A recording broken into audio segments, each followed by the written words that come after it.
земјоделците се жртва на погубните елитистичките политики на Зоран Заев. Тој именно овие денови пред целата македонска јавност кажа дека нема да има субвенции за земјоделците кои нема да остварат големо производство или поточно поголемо производство од претходната година.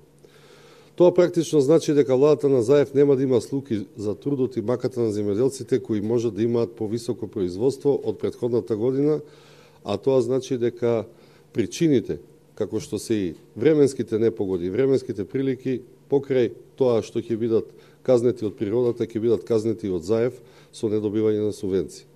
Заев јавно каже дека ќе крати од субвенциите, Заев каже дека нема да има субвенции за сите видови култури, туку само за одредени култури.